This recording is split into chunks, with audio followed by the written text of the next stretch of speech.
அனைவருக்கும் வணக்கம். சற்றுமுன் வெளியான முக்கிய அறிவிப்பின்படி மத்திய அரசு ஊழியர்களுக்கான அகவிலைப்படி உயர்வு குறித்து தற்போது முக்கியமான மகிழ்ச்சியான அறிவிப்பு ஒன்று வெளியாகியுள்ளது. இதை பத்தி விரிவாக நம்ம வீடியோல பார்க்குறோம். வீடியோவை கடைசி வரைக்கும் ஸ்கிப் பண்ணாம பாருங்க. வீடியோக்குள்ள போறதுக்கு முன்னாடி இந்த வீடியோ லைக் பண்ண பிரஸ் பண்ணிக்கோங்க. இப்பதான் இந்த சேனலுக்கு ஃபர்ஸ்ட் டைம் இருக்கீங்கன்னா சப்ஸ்கிரைப் பண்ண பிரஸ் பண்ணிக்கோங்க. கூடவே பெல் ஐகான் பட்டனையும் பிரஸ் பண்ணிக்கோங்க. வாங்க வீடியோக்குள்ள போகலாம். மத்திய அரசு ஊழியர்களுக்கான அகவிலைப்படி உயர்வு குறித்து தற்போது மகிழ்ச்சியான செய்தி ஒன்று வெளியாகியுள்ளது. ஒவ்வொரு ஆண்டும் 2 முறை அகவிலைப்படி உயர்வினை அரசு வழங்குகிறது.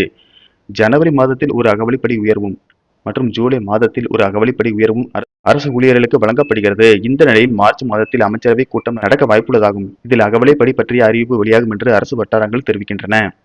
ஜனவரி 2026ஆம் ஆண்டு அகவிலைப்படி உயர்வு பற்றிய அறிவிப்பு மார்ச் மாதத்தில் ஹோலி பண்டிகையில் வெளியாகும் என்று எதிர்பார்க்கப்பட்டது. ஆனால் இந்த அறிவிப்பு வெளியாவதில் தாமதம் ஏற்பட்டது.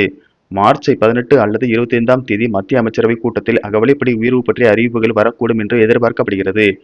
அதன்படி மத்திய அரசு ஊழியர்களின் அகவிலைப்படி 2% அதிகரித்து 60% கிடைக்கும் என்று எதிர்பார்க்கப்படுகிறது. 2% அகவிலைப்படி அதிகரித்தால் சம்பள உயர்வு ஏற்படும். அடிப்படை சம்பளம் ரூபாய் 20,000 இருந்தால் சம்பளம் ரூபாய் 32,000 அதிகரிக்கும்.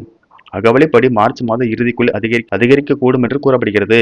மேலும் ஜனவரி முதலான TRS தொகை மற்றும் மார்ச் மாத சம்பளத்துடன் கிடைப்பதற்கான வாய்ப்பு உள்ளது. அகவிலைப்படியை அடிப்படை சம்பளத்துடன் இணைப்பது ஊழியர்களுக்கு பல வகைகளில் பயனளிக்கும் என்று ஊழியர்கள் அமைப்புகள் தெரிவித்துள்ளன. அடிப்படை சம்பளம் அதிகரிக்கும். கச்சாரி, TM மற்றும் பிற கொடுப்பனவுகள் உயரும் வாய்ப்புகள் உண்டு. ஓய்வூதிய கணக்கீடுகளில் நேரடி நன்மை கிடைக்கும். எனவே 8வது ஊதிய குழு செயல்படுத்தும் வரை இடைக்கால நிவாரணமாக இதை செயல்படுத்த வேண்டும் என்று ஊழியர் அமைப்புகள் கோரிக்கை விடுத்து வருகின்றன. அகவிலைப்படி 50% தாண்டினால் அதை அடிப்படை சம்பளத்துடன் இணைக்க வேண்டும் என்று ஊழியர்கள் அமைப்புகள் கோரிக்கை விடுத்துள்ளன. ஆனால் மத்திய அரசு நாடாளுமன்றத்தில் எழுத்துப்பூர்வமாக அளித்த பதிவில் அகவிலைப்படியை அடிப்படை சம்பளத்துடன் இணைப்பதற்கான எந்த திட்டமும் இல்லை என தெளிவுபடுத்தியுள்ளது. 6 மாதங்களுக்கு ஒரு முறை அகவிலைப்படி திருத்தம் செய்யும் இந்த முறையானது பணவீக்கத்தை ஈடு செய்ய போதுமானது என அரசு நம்புகிறது. எனவே பெரிய கட்டமைப்பு மாற்றங்கள் தேவையில்லை என்பது அரசின் நிலைப்பாடாக உள்ளது. நன்றி, வணக்கம்.